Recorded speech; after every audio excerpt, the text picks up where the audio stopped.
मैं अगर आपसे कह दूं कि प्रिंसिपल से मुझे कोई मतलब नहीं होता, मैं पहले बता देता हूं, कोई मतलब मत रखो, मतलब रखो दर से। रेट कितनी दे रखी है? मैंने आपके सामने रेट मान ली 12 सही 1/2%। समय मैंने मान लिया आपके सामने, अभी 2 साल मान रहा हूं और इसी पे 3 साल पे करेंगे। 2 साल मान रहा हूं, इसी पे 3 साल पे करेंगे। मुझे तो आप ये बता दो कि कितना आपका चक्रवर्ती ब्याज होगा रेशो में। चलो एक बार करके बताओ, अच्छे वाले बच्चे सारे करके बताओ। 3 ईयर का कैसे होगा बता रहा हूं ना, मैंने अभी खत्म कर दिया। क्या कैसे करते हो? 3 ईयर का बताओ कहां से आ जाएगा? अगर ये देखो बुरी दर है, बुरी दर आती है ना, आपका पहला मेथड तो हट जाता है, नहीं लगेगा परसेंटेज सक्सेस मेथड, मतलब फालतू में दिमाग खराब होगा लगाने से भी। ठीक है, सबका आंसर आ रहा है, बहुत अच्छी बात है। मैं ये कह दूं ये क्या है? ये 1/8 होता है। अब ये सब बताओ, मैं प्रिंसिपल क्या मानूंगा? बताओ जरा यार, प्रिंसिपल में क्या मानूंगा? जब मेरा नीचे डिनोमिनेटर जो दे रखा है उसी का स्क्वायर मानूंगा, क्योंकि सक्सेसिव वाला केस है 8 और 8 का स्क्वायर, 2 साल है इसलिए स्क्वायर 64 माना मैंने। मुझे बताओ पहले साल का साधारण ब्याज क्या होगा? पहले साल का साधारण ब्याज क्या होता है? इस प्रिंसिपल का दर से गुणा ही तो होता है, यानी कि 8 आ गया।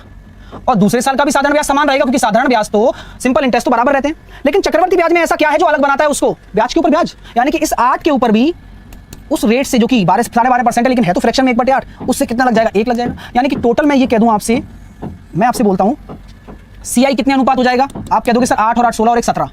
SI कितने अनुपात हो जाएगा? आप कहोगे सर 8 और 8 16। आपसे मैं पूछूं अगर बताओ अंतर कितना हो जाएगा? डिफरेंस कहोगे साहब 1 अनुपात। चलो मैंने अगर आपको बोल दिया कि भाई साहब मेरा प्रिंसिपल क्वेश्चन में दे रखा है ये है 12,800, तो 1 रेशो का मान कितना हो जाएगा? 1 रेशो का मान कितना हो जाएगा? अब देख सकते हो 64 रेशो को मैं इसके बराबर करूंगा, यानी कि 1 रेशो बराबर कितना आ गया? 200 आ गया। अब मैं आपसे कुछ भी पूछ लूं, आप सेकंडों में आंसर दे दोगे। मैंने पूछा भाई कंपाउंड इंटरेस्ट बताओ, तो 17 दूनी 3400। मैं पूछूंगा भाई सिंपल इंटरेस्ट बताओ, आप कहोगे कि 16 दूनी 3200। मैं कहूंगा अंतर बताओ, आप कहोगे सर 200। ये तरीका है। 3 साल के पे आते हैं, 3 साल के पे आते हैं। मैंने आपको दर दे दी है भाई साहब, इस बार मैंने आपको दर दे दी है 37.5 की जगह मैं 12.5 ले लेता हूं अभी तो, है ना? 12.5 की जगह कुछ और ले लेते हैं। चलो 16 सही 2/3% अगर मेरी रेट है। समय में 3 साल ले रहा हूं, समय में 3 साल ले रहा हूं। अभी तो मजा आएगा, अभी तो इसका भी आसान मेथड है, लेकिन मैं चाहता हूं कि आप इसी से ही सीखें।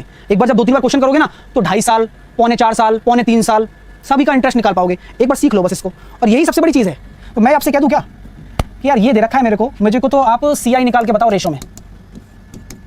वही प्रोसीजर अपनाना है जो मैं बताता आया हूं, वही प्रोसीजर अपनाना है। बताओ ये फ्रैक्शन में क्या होता है? पहला काम इसको भिन्न में बदलने का। ये फ्रैक्शन में क्या होता है? आप क्या देते हो सर? 1/6 होता है, क्योंकि हमने सब बता रखा है भाई। ये 3 साल की बात की गई है, सक्सेसिव वाला केस होता है, तो डिनोमिनेटर का क्यूब कर देते हैं। 6 प्रिंसिपल क्या मानोगे? प्रिंसिपल आप मानोगे 6 का क्यूब, यानी कि 216 आपने मान लिया। चाहे क्वेश्चन में दे नहीं रखा हो, दे रखा हो, कोई फर्क नहीं पड़ता, आपने मान लिया। ठीक है, अब सब लोग सामने देखो। क्या 3 साल की बात है तो 3 साल का ब्याज का मतलब निकलेगा?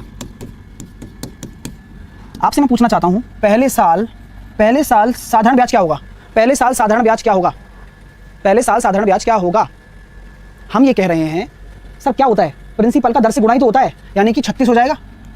और दूसरे साल भी साधारण ब्याज ही रहेगा, तीसरे साल भी साधारण ब्याज ही रहेगा, क्योंकि साधारण ब्याज तो बराबर होता है। साधारण ब्याज तो बराबर होता है। अब आप मुझे बताइएगा, साधारण ब्याज का काम तो हो गया, यानी कि अगर आपसे कोई पूछे कि साधारण ब्याज क्या होता है, आप कह दोगे सर ये होता है, कोई बड़ी बात नहीं है। मैंने आपसे पूछा, आप सभी स्टूडेंट से मैं पूछ रहा हूँ, मुझे बस बताते जाना और आंसर अपने आप आता जाएगा और समझ में भी आता जाएगा। ये पहले साल वाला अब ब्याज देगा, क्योंकि ब्याज के ऊपर ब्याज लगेगा, यानी कि पहले साल वाले की जो ये पैसा है ना ब्याज है, इस पे भी ब्याज लगेगा। किस दर से? 1/6 से। इस पे भी देगा, इसको भी देगा, यानी कि दोनों को चुकाएगा, क्योंकि ये पहले साल का ब्याज है। और ब्याज के ऊपर ब्याज ये साल वाला भी लेगा और ये साल वाला भी लेगा, इससे जिससे कि ये अपने काम से फ्री हो गया। यानी कि इसका 1/6 कितना आया? 6 आया। 6 आप इसको भी दोगे और इसको भी दोगे, जिससे कि पहले साल वाले ने तो अपने ब्याज के ऊपर ब्याज दे दिया, यानी कि पहले साल का निपटारा हो गया, अपने ब्याज के ऊपर ब्याज दे दिया है ना? यहां पर मैं कह दूं क्या कि अब दूसरे साल की बारी है। दूसरे साल वाला इस तीसरे साल को देगा नहीं देगा ब्याज? अरे बताओ तो सही, दूसरे साल वाला तीसरे साल को ब्याज देगा ना? बिल्कुल देगा। किस रेट पर? इसी रेट पर, यानी कि ये भी भाई साहब कितना दे देगा? 6 दे देगा।